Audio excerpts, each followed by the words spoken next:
Bienvenidas compañeras, compañeros a esta nueva emisión de Alternativas. Juan Carlos Urgilés nos acompaña. Él es un cuencano, un morlaco muy comprometido con la suerte de las finanzas populares, de la organización popular, de la búsqueda precisamente de alternativas. Así es que estamos muy contentos de tenerte aquí. Juan Carlos, bienvenido. Gracias por aceptar la invitación.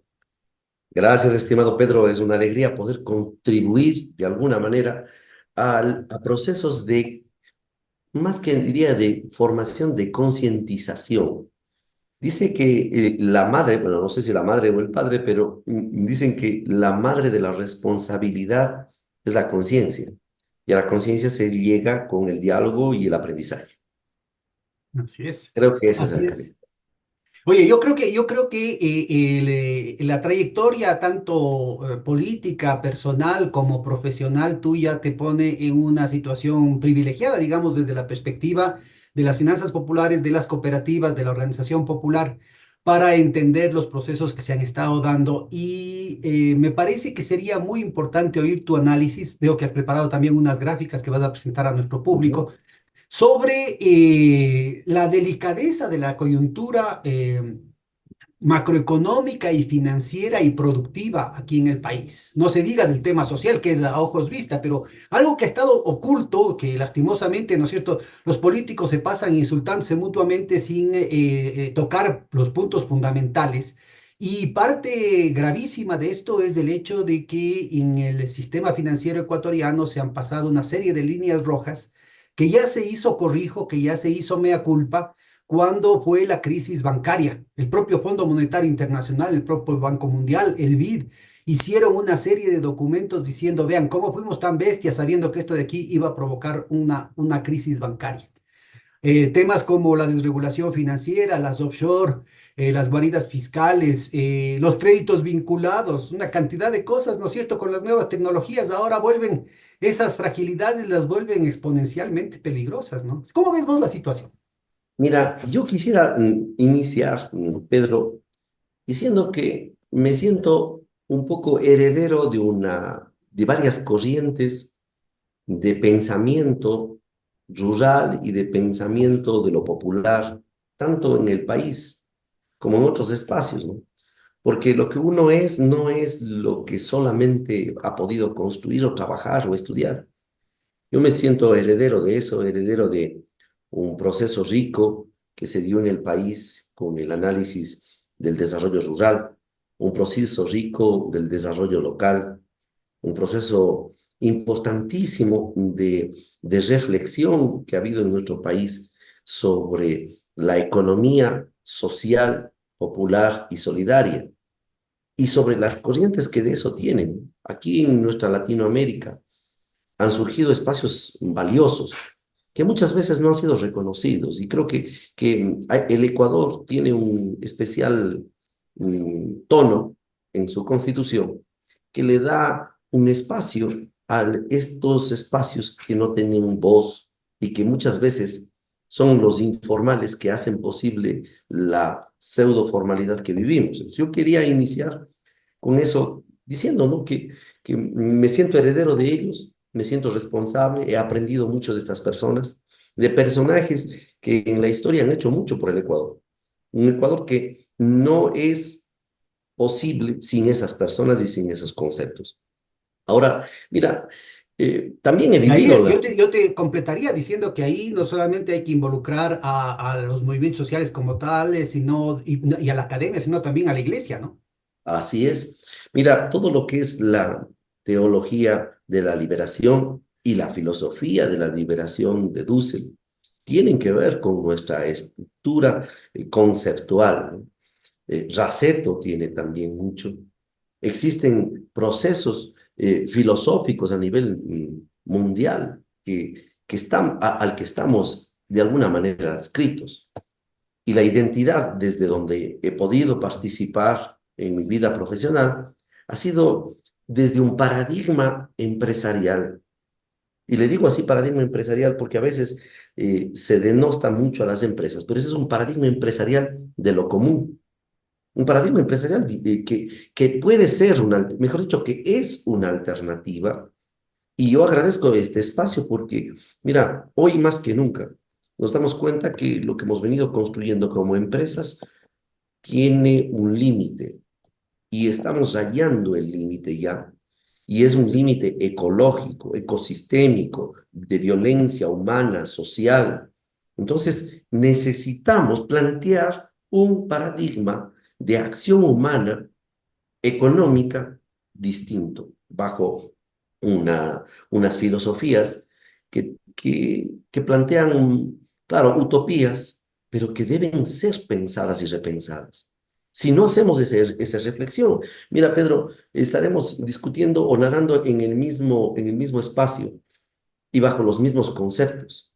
Yo sí quisiera, desde el enfoque donde yo me he desarrollado, que son las finanzas, unas finanzas alternativas. No digo unas finanzas que destruyan lo que hay, porque también hay muchas cosas valiosas en diferentes aspectos, pero sí creo que debemos desde la academia, y por eso estoy aquí contigo, desde la academia, repensar los conceptos profundos del paradigma empresarial que hasta hoy vivimos. Y el paradigma empresarial no es menor, los paradigmas empresariales complejos, porque desde el cooperativismo, en donde los empleados son los dueños, bueno, entonces, cuál es el concepto de empleado y qué juega el código de trabajo en ese concepto? O desde el manejo de las tasas de interés, cuando tú no buscas el lucro, sino la sostenibilidad, cambian muchos elementos. Yo para poder ordenar un poco esta presentación, Solo te Pedro. hago una cuñita ahí, porque esto hay que ligarlo con procesos mundiales, ¿no? Es decir, esa dicotomía que inclusive vinculaba o contaminaba buena parte de la izquierda, ¿no? De la satanización del emprendimiento, planteando una situación capital versus trabajo así sin más, cuando la complejidad del mundo era muy distinta. Inclusive ahí hay unas discusiones teóricas muy importantes desde el propio Marx contra Proudhon, por ejemplo, ¿no? Ajá, Sobre la cual hay que trabajar muy en serio, es decir, hay una cantidad de elementos ricos de lado y lado que han sido totalmente soslayados, precisamente por ese dogmatismo que correspondía a la Guerra Fría, digamos, pero que ahora no tiene ningún sentido, ¿no? Entonces, cuando tú hablas de estas alternativas, del emprendimiento alternativo. América Latina en eso ha sido, pero llena de experiencias que lastimosamente no han sido teorizadas. Y ahí hablemos no solamente del tema de las cooperativas, no hablemos inclusive de cuestiones mucho más ancestrales, toda la matriz comunitaria que viene no solamente del mundo indígena, sino del mundo español. Es decir, en el mundo español, el mundo español viene trayendo el cabildo, el mundo español viene trayendo el ejido, viene trayendo la propiedad común. El alcalde de Salamea, Fuente Ovejuna, ¿no es cierto? Son parte en la literatura hispana, son parte de un mundo que perdura hasta entrado el siglo XX, ¿no? Y que en el caso latinoamericano pudo encontrar raíces muy profundas, no solamente en el sincretismo religioso, sino en la vida misma de los pueblos que había sido destruida por la conquista y por las enfermedades que sobrevinieron con ello, sino que además fueron sistemáticamente golpeadas, digamos, por el mundo blanco mestizo. Entonces, cuando tú hablas de esa experiencia de emprendimiento, no estás hablando únicamente de una cuestión microeconómica, estás hablando de un entramado muy complejo de factores religiosos, antropológicos, culturales, semióticos, ¿no es cierto?, que hacen a la sí, vida de la gente. ¿Qué hacen a la sí, vida de la gente? ¿Qué hacen a las motivaciones de la gente? ¿Y qué hacen en definitiva que la gente pueda realizarse o inclusive,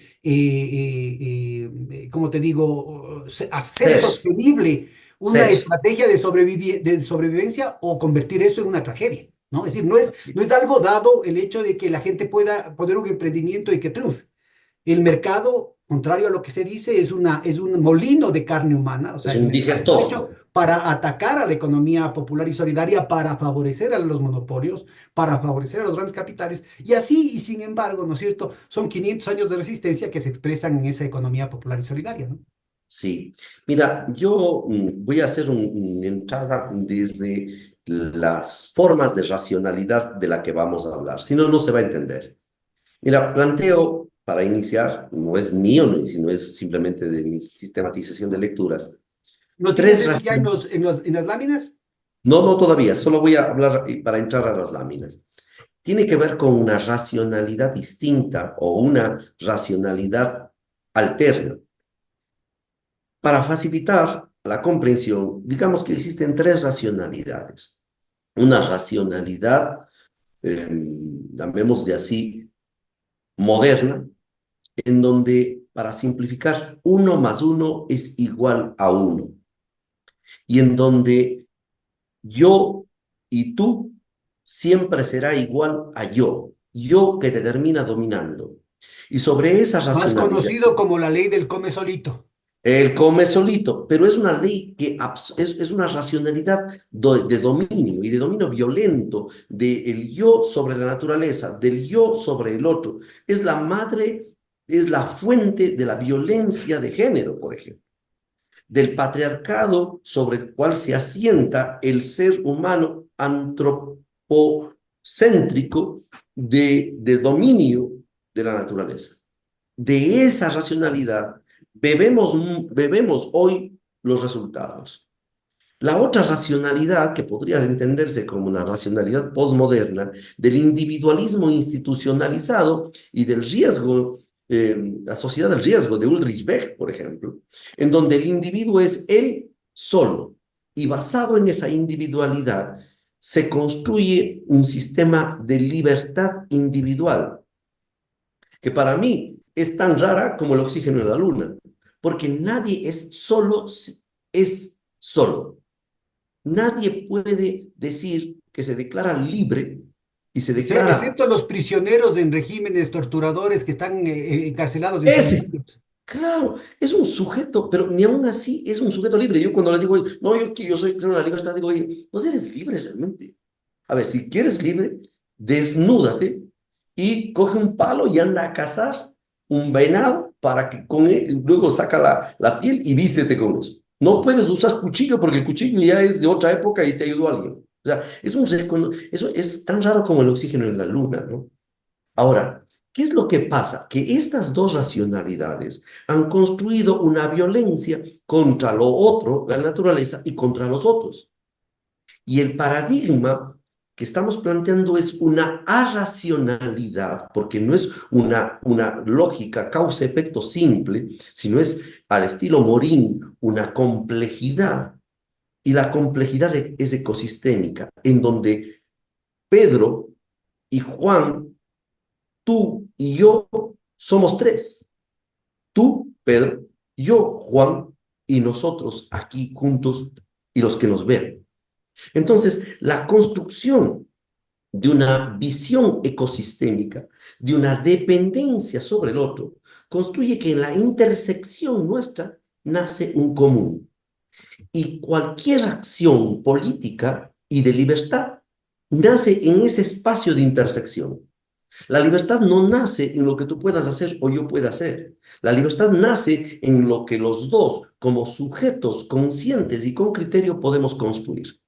Bajo ese paradigma es que vengo a intervenir, a conversar ahora con ustedes y a plantear un proceso, una alternativa, una alteridad, algo que altera, y quiero estudiar, ir más hacia el contexto de lo que estamos viviendo hoy. Y he traído una presentación pequeña, pero que plantea situaciones tan simples como estas. Desde el 2022, la Reserva Federal eleva la tasa del 0,5 al 5,25. Eso no es menor, porque los procesos de sobreemisión causados por el COVID y por los conflictos que ha vivido de endeudamiento y de dificultades de Y antes, financiamiento. por la propia situación de podridumbre endógena de la banca angloamericana, Claro, que tiene recibió los que, créditos de liquidez más gigantescos del mundo. En así esta es, supuesta economía de libre mercado, ahí el gobierno dándoles de plata, pero como a no bobo. más poder, a no más poder. Y luego, para no generar, por la terrible inflación, tienen que elevar las tasas de interés para recoger ese dinero. Y eso complica al mundo entero y hasta les hace quebrar a bancos estadounidenses mismos. Y grandes bancos quebraron, el Silicon Valley quebró. ¿Por qué? Porque jugaba con tasas bajas, de rato que elevan las tasas se complica. El otro escenario, que es más reciente de algunos pocos meses, es que el crecimiento en Estados Unidos empieza a ralentizarse seriamente por la tasa de interés tan alta Y esto coincide con la conflictividad mundial de Ucrania-Rusia, que la guerra, ¿se acuerdan antes de la pandemia? La guerra no era Ucrania-Rusia, la guerra era Estados Unidos-China. Ahorita el cojinete que suaviza esa tensión, Estados Unidos-China, ¿se acuerdan de Huawei y los conflictos que había? Y el 5G, esos conflictos se centran en Ucrania-Rusia. Y claro, las dificultades generadas por eso nos llevan a un frenón económico. Y en estos últimos días, un parón de la bolsa porque hay desaceleración del empleo en Estados Unidos. Se estima que en estos próximos días se reúne la Reserva Federal otra vez, la Fed, y va a bajar las tasas. Eso va a ser medianamente positivo, no sé cuánto bajará, un cuarto de punto, un medio punto, pero ese frenón va a ayudar a que no sea una aspiradora tan fuerte la Fed y que permita dar energía dinámica económica a otros países como el Y nuestro. todo esto en el marco de las elecciones de los Estados Unidos, que hay que tener En en el cuenta marco de las que elecciones de buena Estados parte de esto Unidos. es farsa. Claro, y mira lo grave, ¿no? Todo esto pasa una semana después de que Maduro se sostiene en la presidencia, y justo esto pasa de las bolsas cuando Maduro dice me voy a ir hacia los BRICS. Y también pasa cuando el 9 de julio los árabes dicen hasta aquí se ha terminado nuestro compromiso de transar solo en dólares. Entonces, no es menor lo que se está diciendo. Y eso, claro, nos afecta a nosotros porque los bancos, principalmente los bancos, iniciaron, como pasó desde el mes de julio, agosto del año 2022, una elevación sensible de las tasas de interés. Y empiezan a presionar. Y luego iremos decantando y contando a ver qué es lo que ocurre. Porque hay un sistema, que es el sistema cooperativo de ahorro y crédito, en donde en el Ecuador ha crecido bastante. Y ese crecimiento ha marcado una nueva o una dinámica distinta de la que estaba acostumbrado el sistema financiero ecuatoriano hace 10 o 15 años. Hoy el sistema cooperativo ya llega a ser el 30% del sistema financiero ecuatoriano, que es una barbaridad en Latinoamérica y creo que casi en todo el mundo. Esa situación plantea que el sistema cooperativo se ha constituido en algunas cosas. Y aunque yo quisiera hablar técnicamente, es importante jugar un póker abierto. Y el póker que vengo a jugar aquí es que yo he pasado 29 años ya de mi vida en la construcción de un proyecto sociológico, antropológico, que es el desarrollo de una cooperativa de ahorro y crédito. Entonces yo no puedo hablar desde otra lógica más que con ese corazón. Así es que creo que es importante decirlo. Pero aún así espero con la presentación poder desanudar algunas cosas. Vengo a hablar desde el sistema cooperativo. Y desde el sistema cooperativo es lo que yo puedo plantear. Y planteo aquí un papel del sistema cooperativo en el sistema económico ecuatoriano, con 4 funciones básicas. Primero, un mecanismo contracíclico. Un mecanismo contracíclico, y allí es bien importante identificar y decantar cómo se produce. El otro es la importante pertenencia local. Las cooperativas tienen una conexión a un territorio, están geolocalizadas. Me explico. Cuando un banco, cuando una empresa tiene problemas en un lugar, va a otro lugar, va a otro territorio o a otro país y opera en otro país. Pero una cooperativa, sus dueños están amarrados a un espacio social, a un espacio territorial, y eso le da pertenencia local. Mira, yo te Nosotros, remito acá, yo remito a nuestra audiencia a la entrevista que hicimos a Rodrigo Espinosa Bermeo, que fue gerente del Banco Central en los años 70. Y con él coincidíamos, ¿no? Lo que yo le sugería llamar la ley del embudo. Los grandes bancos, ¿no es cierto?, chupan la liquidez, los ahorros de toda la economía, de la economía rural, de la economía de las provincias, de la economía inclusive de los barrios pobres, ahora con el Banco del Barrio, como Mi Banquito y todas esas otras alternativas que llaman supuestamente de democratización, de bancarización democrática, etcétera, de inclusión financiera. Resulta ser que todo eso lo que hace es funcionar como una especie de aspiradora que lleva toda esa liquidez para los grandes bancos, pero ni siquiera se queda en Quito, Guayaquil, Cuenca, sino que se va a Miami o a Ujú. Andorra o Albania, ¿no? Como ahora está de moda. En cambio, las cooperativas es al revés. Los dólares que se captan de los socios, de la gente de la comunidad, regresan a la comunidad y dados la vuelta, porque se multiplica, ¿no? Así es. Pero allí hay que entender también dificultades en las mismas cooperativas y hay que ser autocrítico. Y está generado por una pérdida de identidad institucional, por una falsación. Muchas de las personas que lo escuchan dicen, pero eso no lo he visto en mi cooperativa. Claro, porque estos eventos de aprendizaje de qué mismo es son escasos y el sistema educativo inclusive solo analiza el 70% del sistema financiero y no analiza el 30%. Mira Pero qué lo que es más raro. grave es que a veces, ¿no es cierto?, con la mentalidad de los reguladores, la mayoría de los reguladores, con las presiones del Fondo Monetario, del Banco Mundial, de la CAF, con las modas que están en la academia, ¿no es cierto?, terminas imponiéndose a la cooperativa la lógica del banco, con lo cual se le desnaturalizas, ¿no? Sí, sí. Hace falta de todo lado un desarrollo conceptual también, de tal manera que pueda sostener. Pero el otro elemento que quería incorporar es que si bien trabaja en la pertenencia local, el mecanismo contracíclico en la economía del trabajo, también tiene un espacio social clave.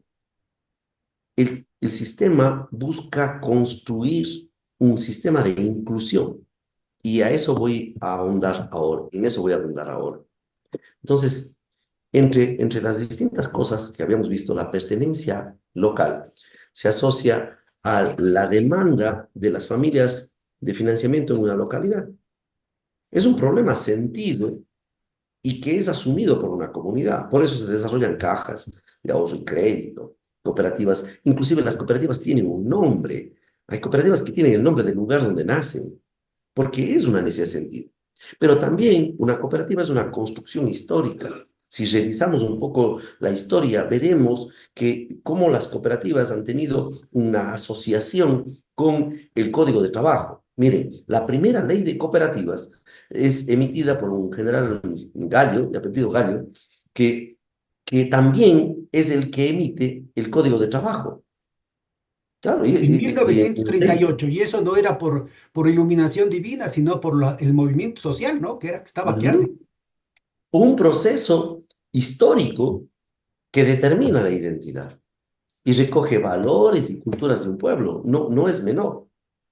Y el otro es la forma de propiedad. Es una sociedad de personas que pretende democratizar el capital. Entonces, por eso decía que es un paradigma empresarial. Si no entendemos esto, entender lo que voy a mostrar después en cifras va a ser mucho más difícil. Entonces, una cooperativa construye y es fruto de la construcción y es constructora de sociedad y fortalece el tejido social. Si quisiéramos mejorar nuestra vida, deberíamos trabajar en un paradigma empresarial como este. Y no es fácil, no es que hay como crear cooperativas porque hay una decisión de dos o tres personas. Tiene que haber una necesidad, una construcción histórica que nos lleve a una forma de propiedad. Un proceso educativo, de madurez, de conceptos, de por qué estoy haciendo lo que estoy haciendo. En lo que tiene que ver con la economía del trabajo, creo que vivimos, es clarita la pérdida de empleo y la reducción del salario, la precarización. Ahora, yo soy un crítico del emprendedurismo mercantil simple, le digo, porque en mi vida profesional he trabajado muy cercano al emprendimiento. De 10, 2 quedan. Y a veces dicen, oiga, ¿por qué no dan crédito? Oye, ¿cómo va a dar crédito a alguien que va a quedarse endeudado? Eso es antiético, amoral. Entonces, creo que la pérdida de empleo, la precarización, ha hecho caer la demanda agregada. En tus presentaciones ha estado clarito lo que ocurre. Un proceso de emigración y emigración. Yo estoy convencido que el gobierno de Guillermo Lazo cumplió lo que decía en campaña y en la famosa debate. Queremos más Ecuador en el mundo. Ahí está. 500.000 de ecuatorianos por el Darién. Ecuador en el mundo. Y Más Mundo en Ecuador ha hecho pedazos la capacidad productiva local y el empleo local. Cumplido, o sea, yo creo que debemos hacerle un homenaje por ser el presidente que más rápido ha cumplido lo que dijo. Y Ecuador en el además, mundo. clarito, cuando el Andrés Arauz le pregunta, ¿y usted por quién va a trabajar? ¿Por su banco o por el país? Y el otro se quedó callado. No, pero eso ya no, yo no me meto en ese punto. Yo me meto en lo que dijo. Queremos más Ecuador en el mundo, más migrantes. Queremos más mundo en Ecuador, se acabó la producción local. Entonces las cooperativas tienden a buscar reducir ese impacto de ese golpe. Y eso les complica también. A veces, yo te mandé hace un rato un pequeño artículo que decía eh, cooperativas en el Ecuador. Y un tema que se discute muchísimo es el arbitraje regulatorio. Lo que ocurre es que sí hay un arbitraje regulatorio y debería haber un arbitraje regulatorio, porque las cooperativas están en unos espacios más complicados de la sociedad, haciendo un trabajo que el sistema bancario no lo puede hacer, no porque no quiera, sino porque en sus términos ingleses no puede hacer downscaling o bajar de escala porque no hay cómo sacar utilidades de esos espacios. Entonces, cada remedio El a su... seguimiento personalizado le resulta carísimo y sale carísimo Claro, para el cliente. carísimo, carísimo. Entonces, necesita otras estrategias. Y si, claro, si yo quiero mejorar o reducir la inequidad, tengo que valerme de alguna estrategia distinta. Porque un banco está bien para un sector dinámico de la economía en donde va a poder tener alta seguridad, alta, digamos, formalidad y mejores condiciones para tener rentabilidad. Pero váyase a un sector rural, en donde el nivel de producción es producción agrícola, que no es bien pagada, y trate de ahí sacar rentabilidad, con créditos pequeñitos, y en donde la problemática social es más compleja. Y Entonces, en el sector rural sacaba recién Nicolás Oliva unas estadísticas terribles, ¿no? El 77% de la gente que trabaja en el campo tiene más de 45 años. Eso claro, es se un está problema despoblando. etario. En una generación no vamos a tener nadie que quiera trabajar en el campo. Sí, y entonces, mira, eso no es solamente soberanía alimentaria, es seguridad alimentaria. O sea, estamos hablando de una cosa, mira, porque a veces entre soberanía y seguridad se discuten, ¿no? Los unos son los hippies y los otros son los empresarios. No importa, yo estoy hablando de seguridad alimentaria. Lo A que pasa es ver, que hay que ser cuidadosos con los términos, porque el así, concepto de seguridad alimentaria que quieren imponernos los del Fondo Monetario y del Banco Mundial es que no importa que vos produzcas porque vas a exportar y con eso vas a comprar todo, cuando no te das cuenta que el rato de los ratos simplemente no te venden y entonces no así es. tienes ninguna seguridad. Entonces la verdadera Sí. seguridad alimentaria necesita, es condición necesaria y suficiente la soberanía alimentaria. Desarrollar un mercado endógeno, una capacidad productiva endógena. Eso es lo que estamos hablando. Ahora, el otro elemento donde yo empiezo a mandar números es el espacio social de servicio e inclusión. Antes de ubicarme en el detalle, quisiera leer lo que dice: las cooperativas están con las personas necesitadas. Llevan los recursos de los cantones de menor pobreza a los de mayor pobreza, de los cantones urbanos y suburbanos a los de mayor ruralidad. Logran recircular e incluyen flujos monetarios en estos espacios. Esta información es información formal de la CEPSA en 2023. Y aquí tú puedes analizar y ver que en cantones que tienen el 25 al 50% de pobreza, se capta el 64% y se coloca el 48%. Por tanto, la relación es más o menos 70. Pero si ves los cantones de más alta pobreza, o sea, mayores o igual a 75% de pobreza, la captación es mínima y se duplica casi la colocación. No hay cómo colocar más, pero esto implica un trasvase de recursos enorme de dotar de capacidades para que esas personas sigan adelante. Por el otro lado, hablando de ruralidad y de soberanía alimentaria, seguridad alimentaria, a veces, es que las cooperativas están prestando más al consumo. Miren, el concepto de sujeto en la economía solidaria no es el sujeto homo económico, es el concepto vida. Y el concepto vida está asociado a la familia. Las cooperativas no dan crédito a empresas, ni a microempresas, ni a pymes. Las cooperativas dan crédito a las familias. Es el concepto pluridimensional de la economía familiar. Pues es decir, A la cuando compras una unidad, refrigeradora, claro que te sirve para guardarte la sopita del día anterior, pero también te sirve para tener los helados que vas a vender al día siguiente. así es. Después podemos en interno conversar ese discurso que acabas de dar. Estuvimos juntos cuando pasó eso. Y alguien dijo eso. Me haces acordar. Mira, pero mira este otro en el cantón. Cantones con 75% de ruralidad. Mira la diferencia. Captas el 7% y colocas el 12% de lo que captas.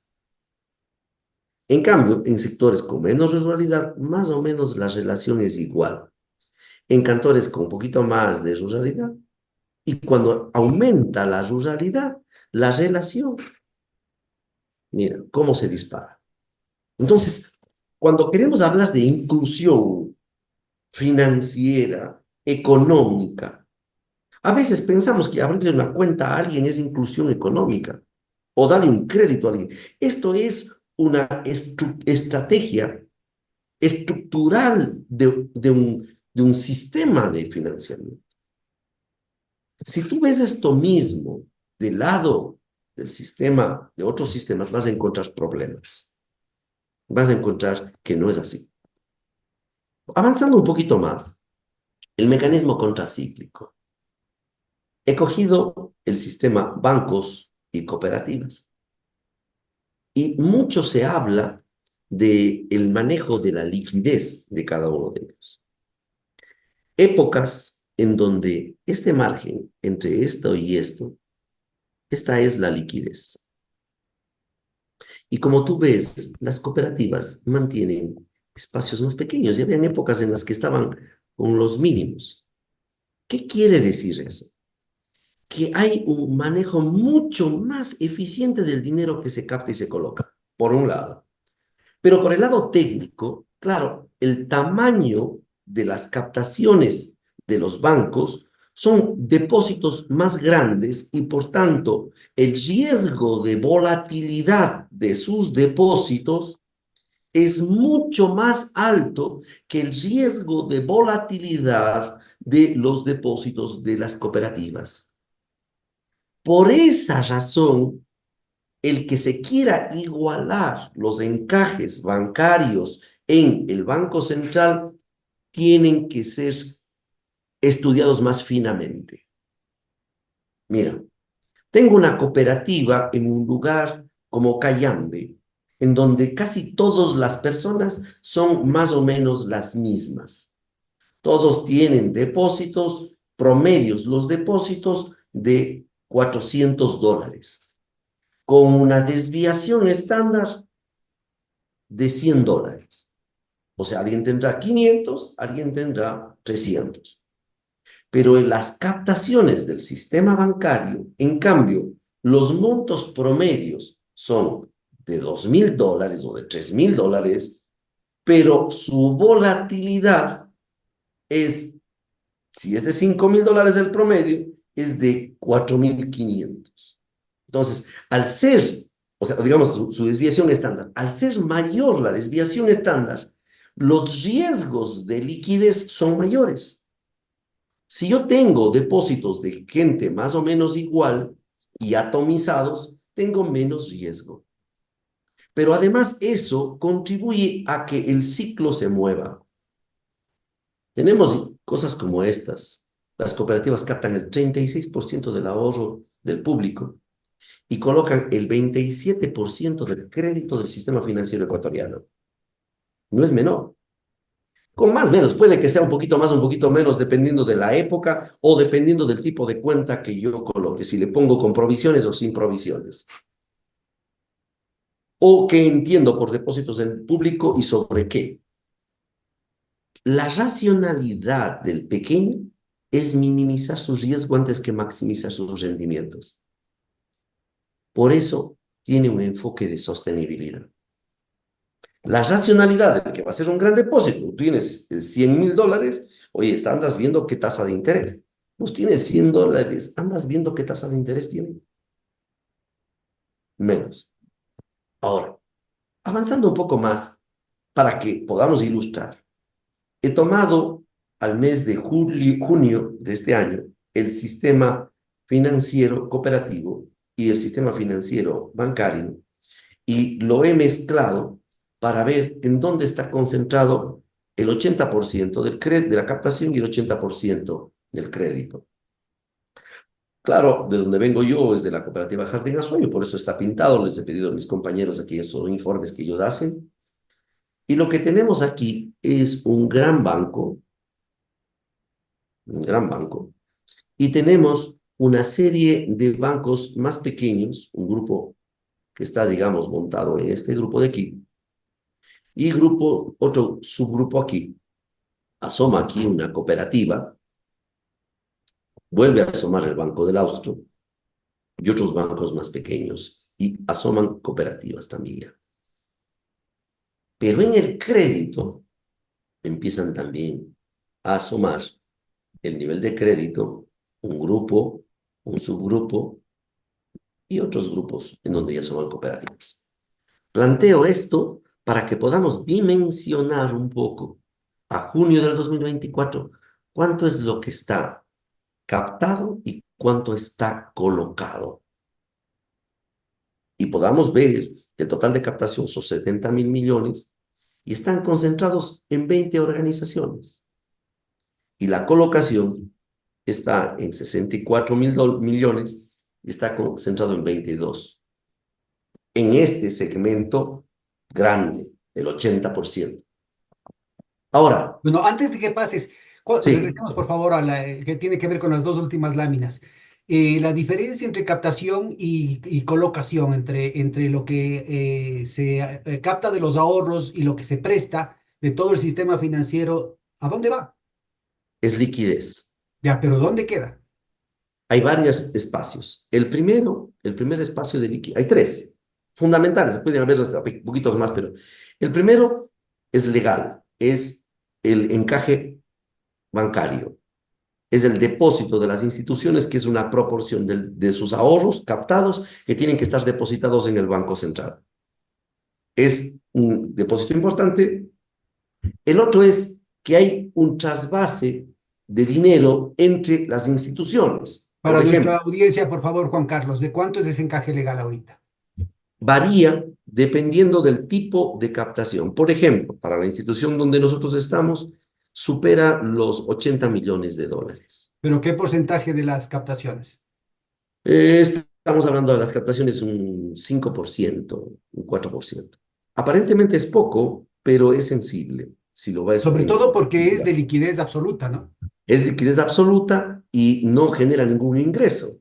Entonces tienes una parte de tu dinero depositado en el Banco Central a tasa cero y ese dinero tuviste que pagar una tasa pasiva. Ahora, sí es importante que se entienda que otra parte del dinero líquido está depositado en otras instituciones. Entonces, tú ves al Banco del Austro depositando dinero en el Pacífico, depositando dinero en el Pichincha, otra parte ves a la Policía Nacional como cooperativa depositando en la JEB, en el Internacional, en el Guayaquil, y entonces esa liquidez, que son más o menos unos 6.000 y algo más de millones, están flotando allí. La Ya, otra podríamos es regresar a... Sí, sí, sí. la otra es colocar ese dinero en papeles en la bolsa de valores, papeles de renta fija o renta variable. Pero generalmente en una institución se utiliza el 10, el 8% de su liquidez para mover en esos papeles de renta variable. Ya, regresemos por favor al anterior. Cuando, en ese circulito que mencionas en el gráfico, en el cuadrante de abajo, Sí, cuando las cooperativas tienen más o menos la misma captación que la colocación. Algunos dicen, pero eso es una irresponsabilidad porque está dejándole sin reservas a la cooperativa. ¿Qué explicarías tú al respecto? mira, esto O es más bien, muy... mucho más contundente frente a Ya, esa visión ortodoxa, ¿no es cierto? ¿Qué pasó con las cooperativas? ¿Explotaron las cooperativas? no, ¿Defraudaron a los no. clientes? ¿Qué pasó? Mira, esta es contabilidad de primer año. Aquí está el activo, aquí está el pasivo y aquí está el patrimonio. ¿Cierto? Y esto genera una igualdad. Sí, esta cifra está queriendo decir que todo lo que tenías aquí estaba en préstamos. Eso es la igualdad. ¿Con qué se cubría el riesgo de liquidez y las otras inversiones? Con el patrimonio. El patrimonio era el que permitía hacer que las cooperativas estén bien. Y esto implica una alta eficiencia financiera. Pero con eso, Cuando, una cuestión con una explicación tan sencilla, resulta ser que no es que se está poniendo en peligro al sistema financiero con un manejo proactivo, con un manejo contracíclico, como el que ustedes hicieron en ese periodo, ¿no es cierto? así es.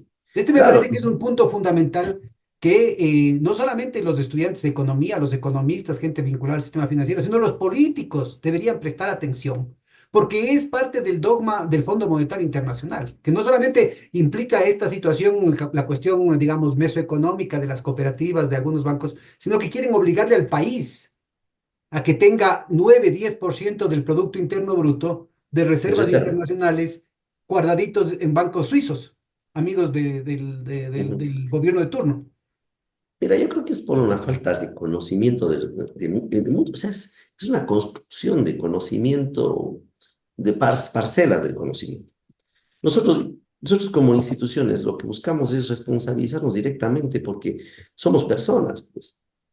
Y el dinero que captamos es de seres humanos que nos conocen. Y en ese conocimiento nosotros tenemos que rendir cuentas. Allí hay de todo también. Hay gente irresponsable como en todo lado. Pero lo que yo quería plantear con esto es que el nivel de eficiencia financiera que tienes cuando manejas pequeños ahorros y das pequeños créditos es alto. Si tú ves en todo momento, el nivel de eficiencia financiera es alto. Más aún con la explicación que dabas hace un momentito, es el coeficiente de variación, el grado de volatilidad que ¿Mm? tienen los ingresos de la cooperativa son mucho más estables, mucho más sólidos, mucho más predecibles Menos que en el volátiles, caso de la Gran Blanca, ¿no es cierto? claro. Y tiene que ver con la forma en la que capta el sistema financiero bancario. Capta principalmente cuenta corriente y ahorro a la vista. Y eso hace que sea de muy corto plazo. El sistema cooperativo, en cambio, capta más a depósitos a plazo y menos de ahorro a la vista. Eso, en cambio, le implica un mayor costo de fondeo, Esto porque es el muy fondeo importante, esto es muy importante ubicar porque en el caso de los grandes bancos, de la banca comercial, digamos, esto está vinculado a tácticas de inversión de corto plazo. En el caso de la cooperativa tiene que ver con estrategias de sobrevivencia. Entonces, la relación del afiliado, del depositante con la cooperativa tiene que ser de largo plazo, de construir confianza, porque es el recurso que va a permitir, ¿no es cierto?, estabilidad. salvarte de la época de vacas flacas, pero también apoyarte cuando quieres lanzar un emprendimiento, pues. Sí.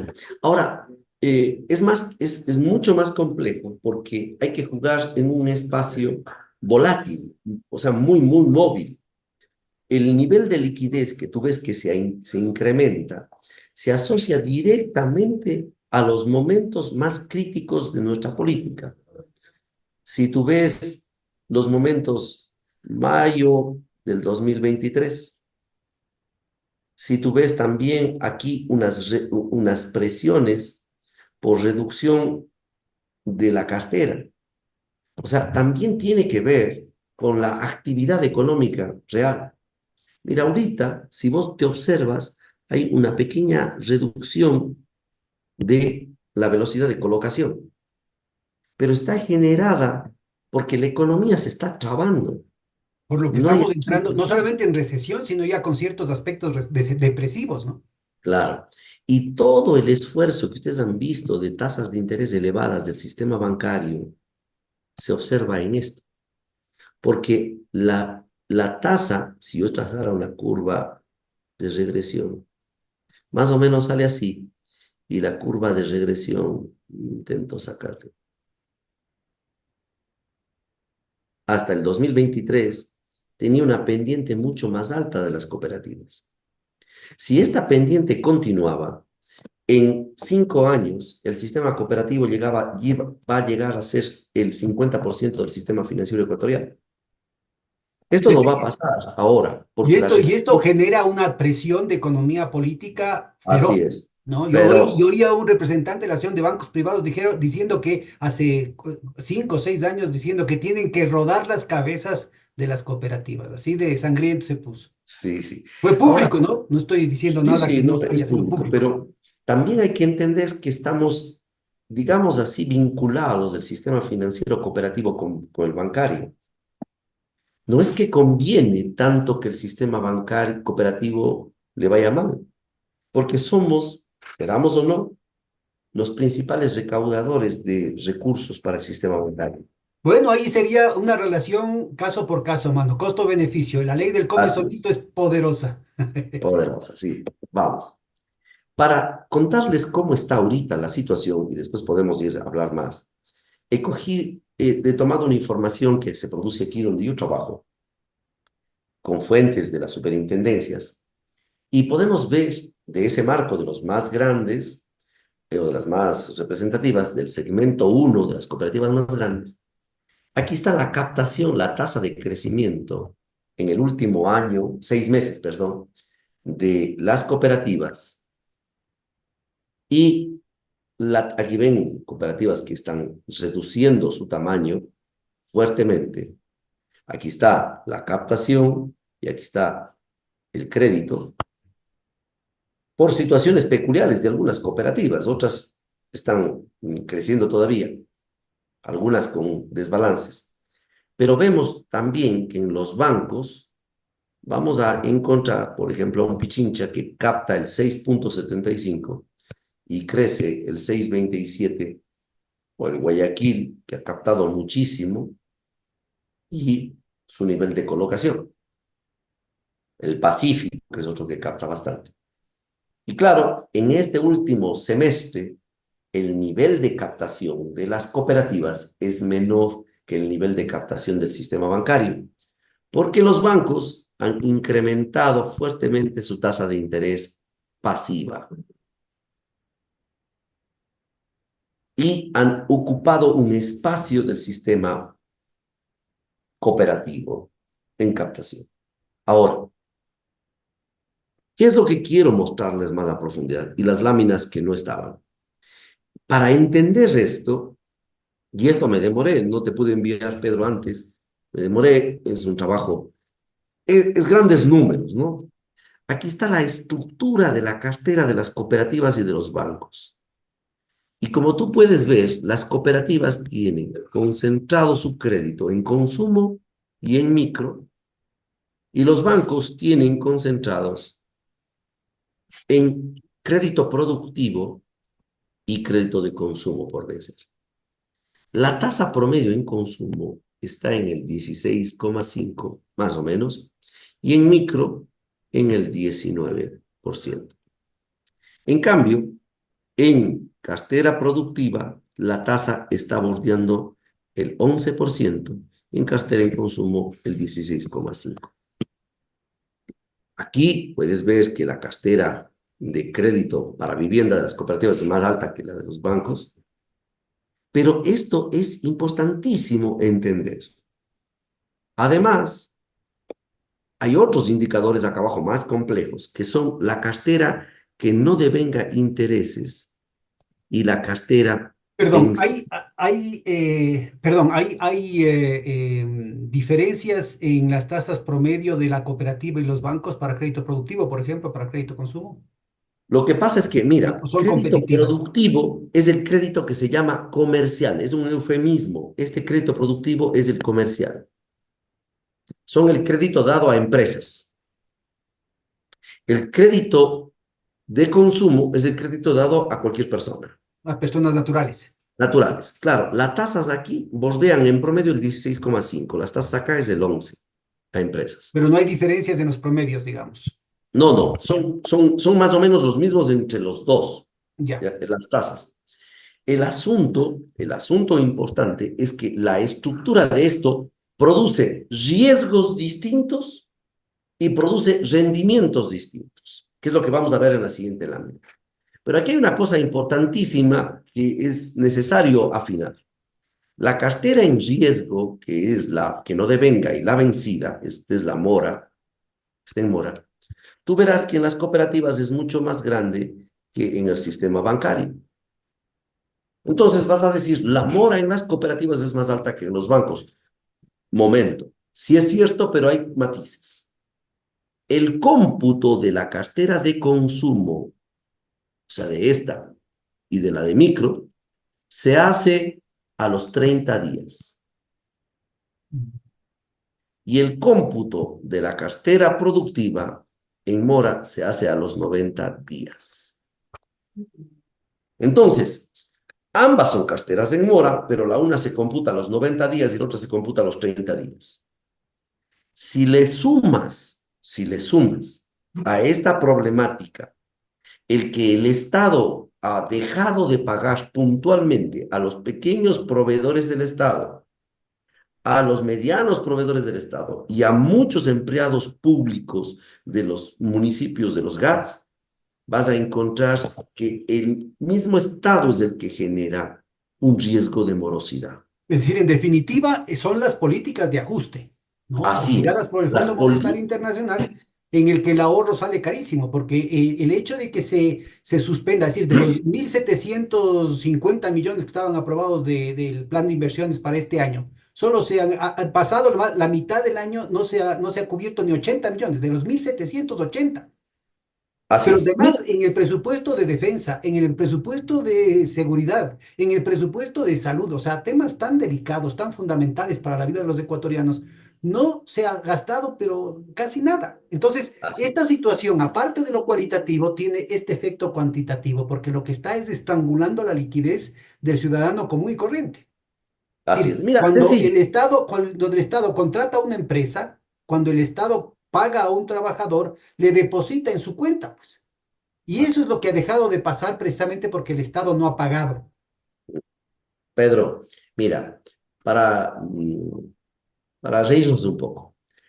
Aquí en la represa Masaya, en esa que sacan, que sueltan el agua, en esa que sueltan el agua, la carretera para llevar allá está bien deteriorada. ¿Ya? No debería ser así, es una carretera que lleva a las represas. No, no, pero está bien deteriorada.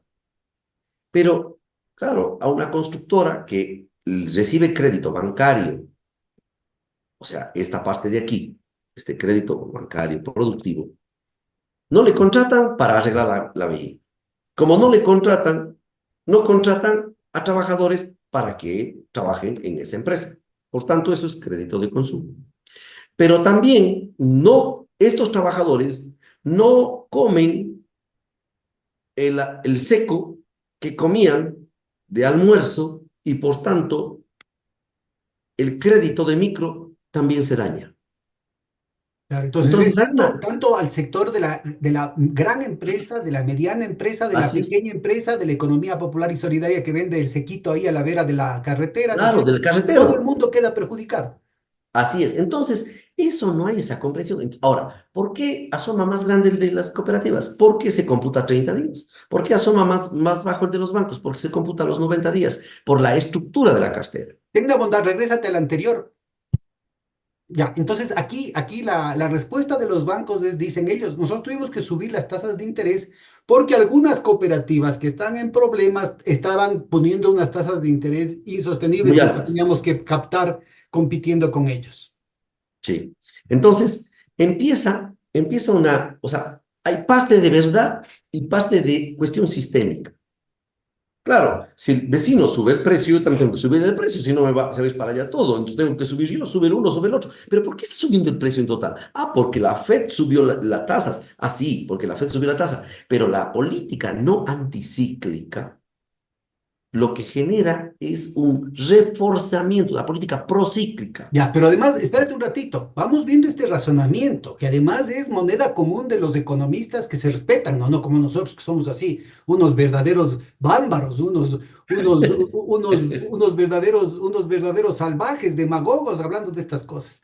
El problema fundamental aquí es si la tasa de interés en los Estados Unidos sube, aumenta el atractivo para fugar capitales. Y ahí, por favor, regrésate las tres láminas para ver la diferencia entre captaciones y colocaciones.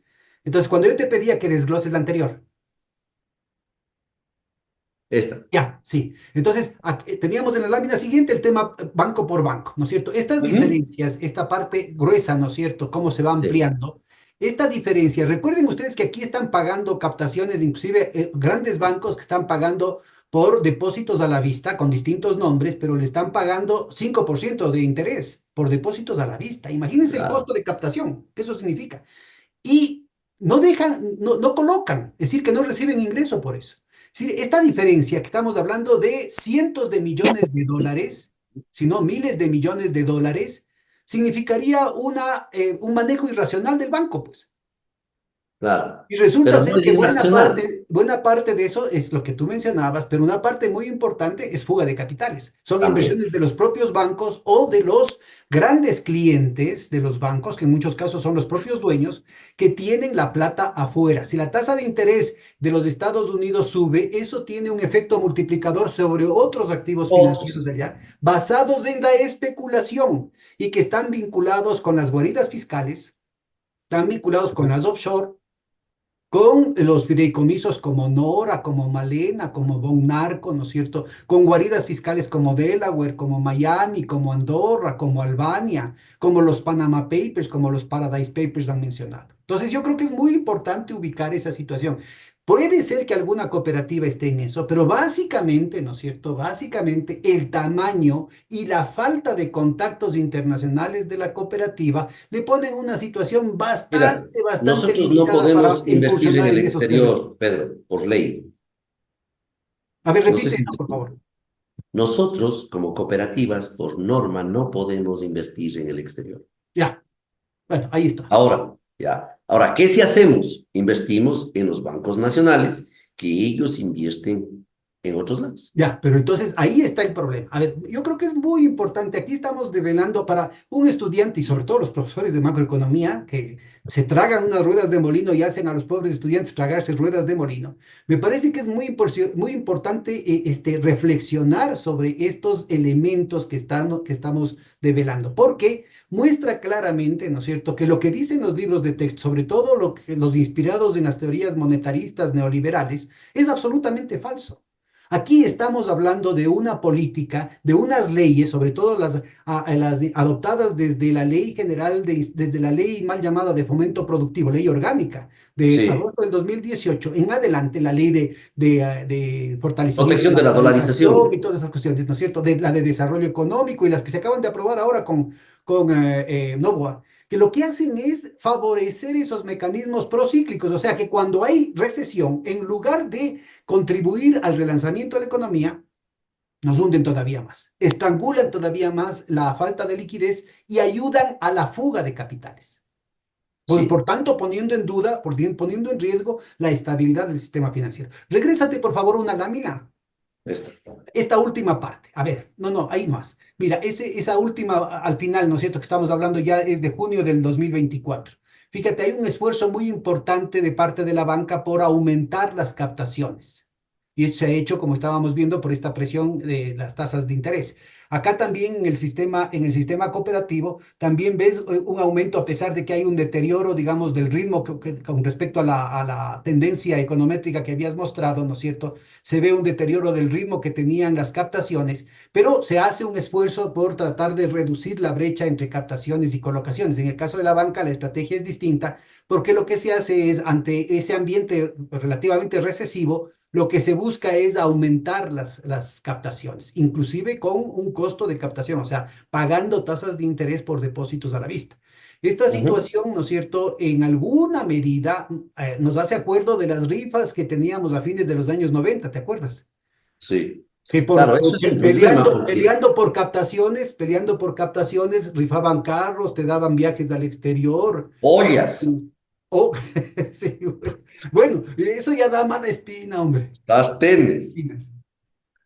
Sí, da mala espina. Ahora, en torno, para avanzar un poco, esto es importante porque además, al final, el nivel de provisiones sigue siendo importante, como porcentaje ahora. O sea, Estoy comparando los dos para hacer. El sistema cooperativo está enfocado en las familias y está sosteniendo la caída de la demanda agregada.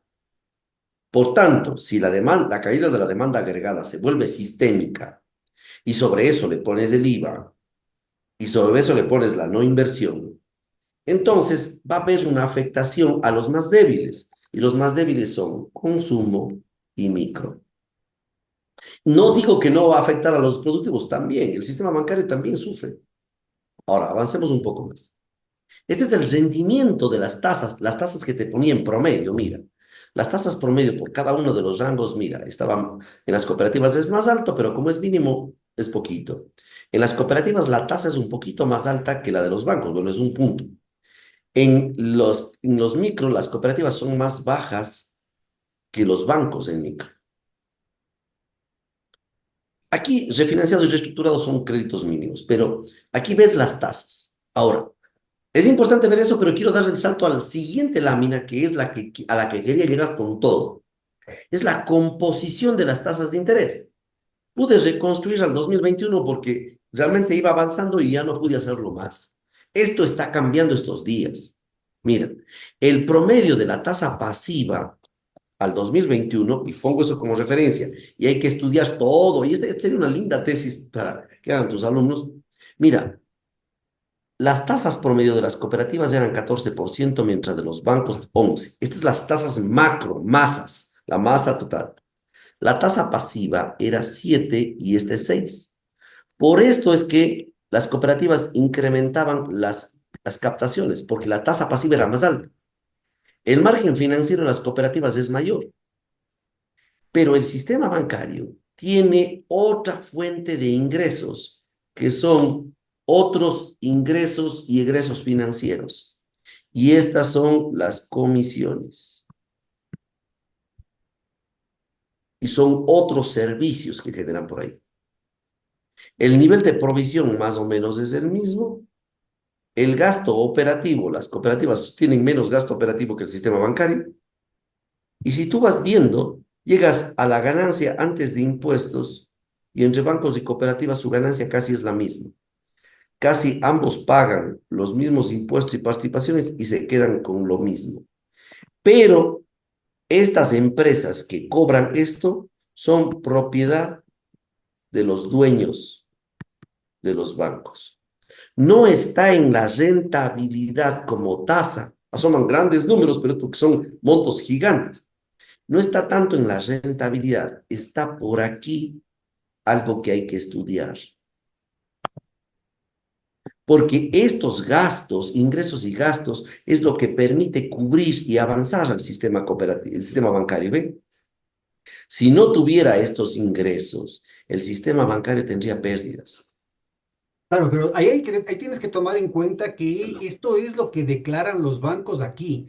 Los bancos tienen la posibilidad, y de hecho en los más grandes bancos está, lo que tenemos es que el centro de gravedad está, de su rentabilización está en el exterior, está Sí, justamente ese manejo externo. Entonces, esas ganancias no se registran acá, esas ganancias quedan en alguna guarida fiscal, quedan perdidas en en la otros lados. traducción, como en la película. Sí. Ahora, para hacer la analogía con las cooperativas, sobre todo porque siempre se dice que a nosotros las cooperativas tenemos muchos beneficios, resulta que llegas a los datos fríos y te encuentras que más o menos llegamos a lo mismo. Y que quería dejar de compartir para podernos ver. Entonces, no sé, es necesario desde la academia abundar en estudios más profundos que no nos lleguen simplemente a un análisis simplista, sino un análisis que nos traslade a cuál es el logro de los objetivos propios que tiene cada tipo de institución. Yo soy muy respetuoso del sistema bancario a pesar de todos los pesares que tú puedas decirlo, en el sentido de que son fieles a su epistemología, llamémoslo así, a sus objetivos fundacionales.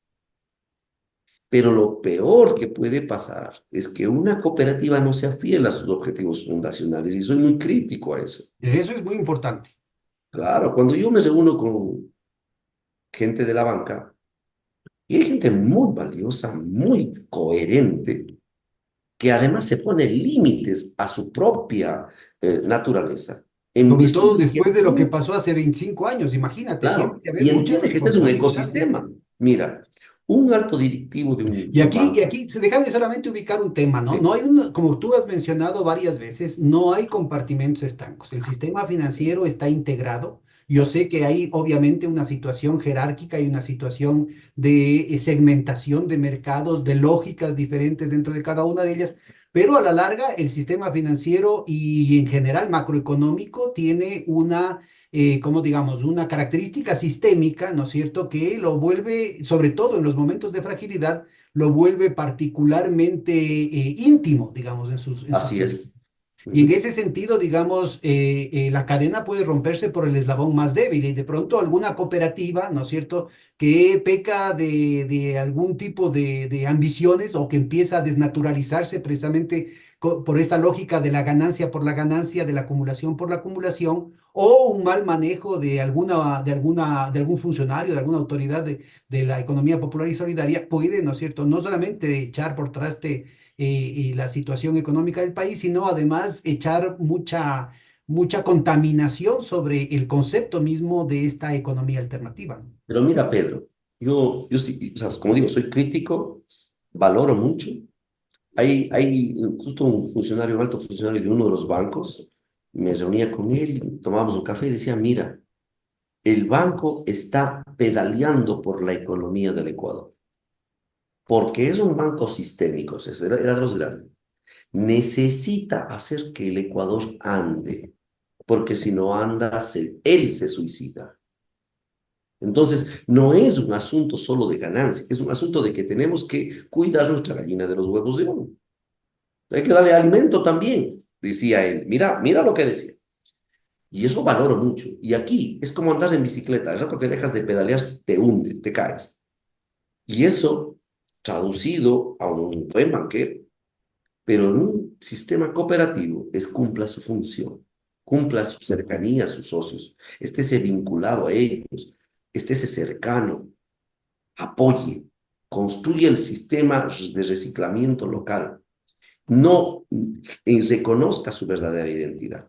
Y creo que eso es valiosísimo y tienen lógicas de cada uno. Ahora, para avanzar a una tercera, creo que última etapa, Pedro, creo que sí hay que preguntarse algunas cosas importantes. Una, desde el Fondo Monetario Internacional se habla mucho de arbitraje regulatorio y se dice cualquier cosa de eso. Creo que debe haber arbitraje regulatorio en la medida en que son sistemas distintos, con epistemologías distintas. A eso se refiere, a que yo no puedo tratar Bueno, a aquí yo creo personas. que es importante precisar para nuestra audiencia, ¿no? Ya, Una cosa es el arbitraje regulatorio en el sentido de que algunas empresas, sobre todo las grandes empresas, ya vamos a ver por qué es importante distinguir entre las grandes empresas y el comportamiento de actores económicos menores, que utilizan no solamente su poder de mercado, sino que utilizan sus conexiones políticas para no solamente hacer la ley y después echa la trampa, echa la ley, echa la trampa, ¿no es cierto? Sino que adicionalmente buscan la forma de que, a ver, si es que esto de aquí está en una situación ambigua, de que si me regula la superintendencia de bancos o la superintendencia de compañías, entonces para unas cosas actúo por un lado, para otras cosas actúo para el otro lado, para que no aparezca. ¿Sí? Por ejemplo, un gran grupo monopólico, ¿no es cierto?, esconde sus picardías o se esquiva de regulaciones específicas que impiden adquirir cierto tamaño precisamente a través de estas leguleyadas. Otra cosa, ¿no es cierto?, es el hecho de que las leyes, ¿no es cierto?, no son hechas a la medida de las necesidades de la economía popular y solidaria, de que las leyes son hechas para estandarizar desde la perspectiva del gran capital y sobre todo del gran capital globalizado en una perspectiva neoliberal, rompiendo lo que son las condiciones de sobrevivencia de la empresa local.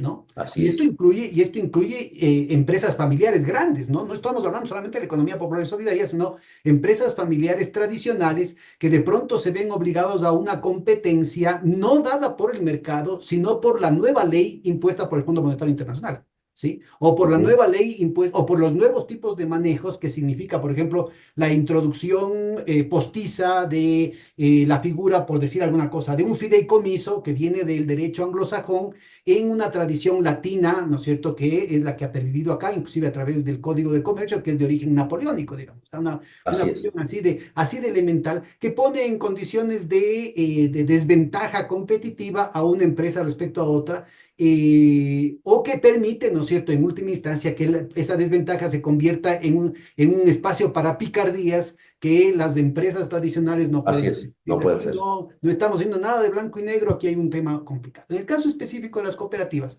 me parece que el corazón del problema viene por esta actitud de exprimir a la cooperativa, de estrangularle a la cooperativa para obligarle a que se desnaturalice de su origen en el sentido comunitario, en el sentido de la comunidad, en el sentido de la solidaridad, que no son palabras huecas, como decías tú al principio del asunto. No sé, si es que no se entiende que la naturaleza no es la naturaleza de la economía popular y solidaria, no es la acumulación por la acumulación, no es la ganancia por la ganancia, no es el individualismo, sino que se basa en la construcción de alternativas dentro del tejido social, porque esas alternativas son las que garantizan su sostenibilidad. Más vinculado a lo que desde ciertas perspectivas, por ejemplo, en las escuelas históricas inglesas se hablaba de la economía moral, ¿no? Sí, una economía moral Ujú. diferente de lo que es la economía capitalista, la lógica de la maximización de la ganancia. Entonces, el momento en que la ley les obliga, la regulación les obliga, el sistema impuesto por el Fondo Monetario, por el Banco Mundial, por los consultores que vienen con ese manual que es un lecho de Procusto, ¿no es cierto? Que te corta, que te corta o te estira, ¿no es cierto? Torturándote. Si es que no calzas la norma, el molde de la camita, entonces eso obliga a una serie de estrategias de sobrevivencia de las cooperativas que en muchos casos rayan con violaciones a la ley. Eso yo creo que es Así muy es. importante tener en cuenta Es un tema que hay que manejarlo con pinzas, hay que con estudiarlo, no pinzas, es tan lo cual no, simple. de ninguna manera justifica, ¿no es cierto?, el hecho de que Así se es, transgreda la ley, de que se transgreda la norma, sino que al absolutamente. contrario, tiene que haber una legislación, tiene que haber un debate que garantice, ¿no es cierto?, las mejores prácticas, pero en el contexto del derecho a la diferencia y por tanto del Ah, derecho a la identidad, a poder prosperar dentro de su propio andarivel. eso es. Ese es el primero. El segundo tiene que ver con el transparentar ante la sociedad el nivel de riesgo y los procesos de conocimiento de los sistemas financieros. Mira, se habla mucho de la inclusión financiera y se habla menos, pero sí se habla de la educación financiera.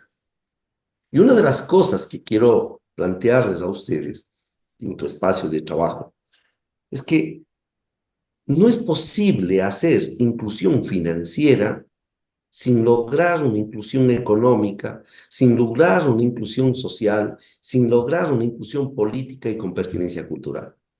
Pero por el otro lado, si no trabajas en educación financiera, generas una serie de perversos mecanismos de sobreendeudamiento y de conflicto social. Pero esta educación financiera, que es importantísima para que lo de arriba salga bien, lo que hablé de la inclusión, se delega a las instituciones financieras, a que lo hagan como una parte de una norma, cuando debería ser política de Estado, cuando debería ser parte de, mira, yo soy muy tajante a veces, vas a graduarte de patólogo, muy bien, muéstrame la certificación de 50 horas que seguiste educación financiera. ¿Tienes idea la cantidad de personas que hoy acuden aquí a mi oficina a pedir auxilio porque están sobreendeudadas? Porque el mercado estimula el endeudamiento porque es la manera de generar ingresos. Y no Permíteme, se permíteme creó que en esta línea de razonamiento que estás haciendo incluyes el tema de fintech, ¿no? O sea, el tema de las innovaciones todo eso. tecnológicas, ¿sí? Que plantean desafíos enormes a ujú. una perspectiva realmente sostenible, tanto en términos de educación financiera como en términos de inclusión financiera, porque de lo contrario, todo está diseñado para fortalecer la ley del embudo. Todo está diseñado para fortalecer una finanza que se convierte no solamente en un embudo para favorecer a los más grandes aquí en el Ecuador, sino inclusive para la fuga de capitales, para la Ujú. especulación y la fuga de capitales y no para el desarrollo de la economía y la generación de empleo. No para la verdadera economía.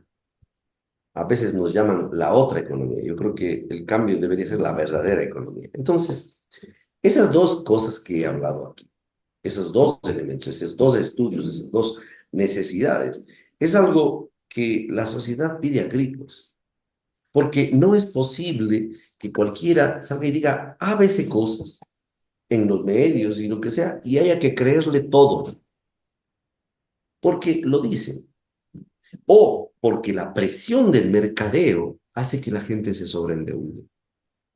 No estamos hablando de cosas menores, estamos hablando de la confianza pública, estamos hablando de los mecanismos que tenemos para gestionar el trabajo que podemos acumular y nos sirve para potenciar el trabajo de mañana. Ese es el ahorro. Entonces, aunque mi perspectiva es más micro, pero es más transversal, Pedro, llega a las instituciones de diferentes espacios en donde se necesita esa formación. Tengo ingenieros civiles, médicos, licenciados en enfermería, profesores, licenciados bueno, lo vergonzoso es que en Casa de Herrero, Cuchillo Palo, también economistas e ingenieros comerciales bien endeudados. No, Cuidado. yo no endeudado, pero sí, yo necesitaba que me ayuden para hacer mis conciliaciones bancarias, hermano. No, eso, no te Es que preocupes, yo pero, soy el primero en pero ponerme sabes, el Concho, pero reloj. eso no estoy hablando de eso, estoy hablando de saber No, pero que también incluye eso. O sea, yo creo los que debería, por límites, ejemplo, en sí, las sí, escuelas, en los colegios, debería haber unas nociones mínimas de cómo llevar claro, las finanzas personales, de enseñar claro, al ahorro. presupuesto familiar, Sí, sí. claro. Entonces, eso es lo que yo quería dejar al final, ¿no? O sea, hay muchas, el tema es muy apasionante. Hay como profundizar muchísimo, cada una de estas láminas de cómo profundizar es Pero yo muchísimo. creo que adicionalmente, yo creo que es fundamental, ¿no es cierto? En algún momento, en el 2006, tuve el honor, digamos, de protagonizar el desarrollo precisamente de una iniciativa estatal del Sistema Nacional de Finanzas Populares, que Sí. después, bueno, tuvo unas transformaciones en la época de Correa y que justamente permitió, de alguna manera, sostener esos cuadros tan formidables que estabas mencionando, ¿no es cierto? De Ujú. la relación captación-colocación a favor de los cantones más pobres, a favor de los cantones más rurales, ¿no? Esa metodología yo creo que es muy importante ubicar. Hablamos con Rodrigo Espinosa del tema de Foderuma. Después de Ajá. Foderuma, que era el Fondo de Desarrollo Rural Marginal, que lo hacía el Banco Central, imagínate, en los años Ujú. 70, que ahora eso de ahí es pecado mortal. También se hablaba de Sigaruma, que era el Sistema de Garantías Rurales Marginales. Sí. Es decir, yo creo que hay una cantidad de instrumentos que se están olvidando por completo y que tienen que ver con esto que tú mencionabas, que tiene que ver con un problema de sostenibilidad. De nada sirve, ¿no es cierto? O muy poco puede defenderse una cooperativa, por más bien llevada que esté, si todos sus socios están en una crisis terrible porque no encuentran trabajo, si no pueden pagar nada porque simplemente les están asfixiando desde las políticas neoliberales. Si es que la gente no tiene cómo ganarse la vida, ¿no es cierto? El problema de la pulcritud con la que se lleve una cooperativa va a ser una cuestión mucho menor porque es un problema sistémico mucho más De grave, política mucho más pública. profundo, que no se lo puede resolver a nivel de una actitud personal. Entonces, yo Sí. creo que es muy importante, ¿no es cierto?, el que dediquemos estos últimos minutitos para hablar también del tema de la sostenibilidad. Entonces, ¿qué hacer para prevenir, ¿no es cierto?, tanto en lo que tiene que ver en tu ámbito específico de las cooperativas, como en el ámbito del sistema bancario en general, ¿no es cierto?, para prevenir que no tengamos episodios tan dolorosos como fue la crisis bancaria anterior, ahora Dos que cosas. nuevamente vienen, como estabas mencionando, ¿no es cierto?, estas turbulencias del sistema financiero mundial al que estamos tan íntimamente integrados. Mire, varias cosas, o dos primero. La primera es que este sistema sí necesita regularse y necesita controlarse. El sistema bancario lleva varios años sin nombrar superintendente. Está encargado. Muy sospechoso, ¿no? No sospechoso, es un problema político y démosle yo siempre doy el voto a favor, yo creo que no es tan El sospechoso, beneficio de la duda. siempre, es que mira, No, pero no, es muy sospechoso, mano, de que en un tema tan delicado, esto, lo de las WAFE y toda esa situación, no se decida las autoridades Ya. Sí, ya, responsables del asunto. eso es. Entonces, me parece que hay que trabajar y hay que impulsar que se nombre superintendente o superintendenta de bancos, ¿ya? Porque es el 70% del sistema, pues, y ya vamos años en eso, Que se haga afortunadamente. transparente el tema de la unidad de inteligencia financiera, la UAFE. Sí, también. Y la otra cosa es, en el sistema cooperativo, ahorita está en un proceso de la Superintendencia de Economía Popular y Solidaria. Ha estado la doctora Hernández durante algunos años cumpliendo sus funciones y ya le toca cambiarse. Lo que hay que proponer es que el cambio se ejecute y que no se dé largas. Eso es importantísimo. O sea, la primera cosa. La segunda, para garantizar una sostenibilidad mínima. La segunda, y aunque parezca liberal, es modificar el sistema de calificación de riesgo de las instituciones y hacerla, como hace la academia, con par ciego. Te explico. Ahorita nosotros como institución pagamos a nuestra propia calificadora para que nos vuelva a calificar a nosotros mismos. Y el calificador sabe a quién está calificando y el que paga la calificación y el que es calificado sabe quién le califica. Ahí sí hay suspicacia. Pero si yo abono por el tamaño un valor para que me califique y hace un par ciego la calificación, solo con los datos financieros, con la información que yo tengo, hace una calificación. Porque la superintendencia tiene toda la información, igual de bancos y cooperativas, las superintendencias. Y con eso hacen una calificación previa. Y yo no sé quién me está calificando. Y el que salió para calificar, seguro que ya le van a pagar por su trabajo, no está dependiendo de qué calificación tiene. Y después esa calificación se haga ya presencial con el conocimiento de causa y tienen que confluir esas dos calificaciones. Y la tercera cosa, en todo proceso de promoción, publicidad, propaganda, a la entrada y a la salida tiene que decir, cooperativa somos de calificación. Y ahí venga la promoción. Recordamos, somos tanto de calificación. Bancos, somos tanto de calificación. ¿Por qué? Porque la sociedad no tiene la capacidad de leer lo que está pasando en el sistema. Y necesitamos que haya alguien que te diga, aquí te hago una bonita, te vendo ollas, te vendo computadoras, televisores y carros, pero tengo mis cuentas mal. Y la Bueno, educación, por el otro y lado, hay también la puerta abierta al pecado, que es los créditos vinculados, ¿no? Que eso ya se vio en la anterior crisis bancaria. ahorita hay bastante control sobre eso, pero esto es importante porque la sociedad se miente y se deja llevar solamente por las tasas, y eso es un peligro. Ujú. Ahora, superintendentes, cambios en la calificación. La tercera cuestión que quisiera plantearte, que habría que discutirlo y es heterodoxo, es que no puede vivir una economía si no recicla sus recursos. O sea, se vuelve Internamente, que no los públicos. internamente. Esa es una sanguijuela la que tenemos aquí. Entonces, la promoción implícita, explícita, legal, publicitaria, lo que quieras, del consumo local, de la inversión local. Porque si tú con cada gasto que haces promocionas, mira, yo les decía a los GATS aquí, pero si es tan sencillo, queriendo sacar normativa, pongan un ordenanza. A todo aquel que me garantiza que compra a estas tiendas de consumo, de comercio justo y que te producen y que compran a productores locales, no les cobro los impuestos de acabado, ¿cómo es de funcionamiento? Y a todos los de acá que tienen ese consumo, que hacen, fomentan el consumo, paguen un poco más y yo con eso compensaré. Algo tenemos que hacer para estimular el consumo local. Algo hay que hacer. Porque si no, el ecosistema es como querer seguir cogiendo peras y matar y cortar todos los árboles de peras. Entonces, pues tendré que importar peras.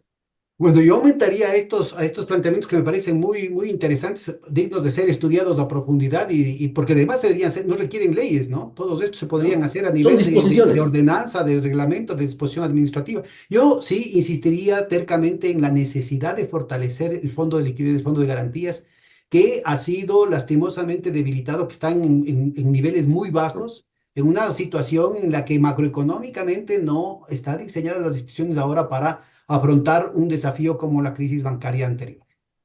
Ujú. Sí, ahí hay que mejorar en algunas cosas.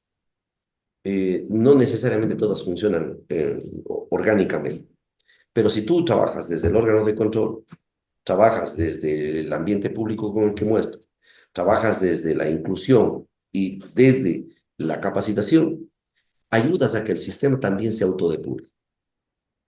Mientras más personas conozcan cómo mismo funciona, el control social va a ser mayor. Eso creo. Excelente, Juan Carlos. Yo creo que han sido una serie de temas fundamentales para el debate. Obviamente todo esto es arguible y yo creo que es indispensable que la academia se pronuncie y yo creo que es fundamental que los políticos empiecen a tomar en serio este tipo de actitudes. Ojalá que las coaliciones que están tratando de purificar el ambiente de la política del odio y de la necesidad de recurrir a soluciones reales, de alternativas reales para el país se impongan de lado y lado, ¿no es cierto? De todos los lados acá, y que sobre todo se creen los espacios institucionales para garantizar que esta otra economía, la economía verdadera, pueda dar opciones que lo que la CEPAL llamaba la insuficiencia dinámica del capital no puede.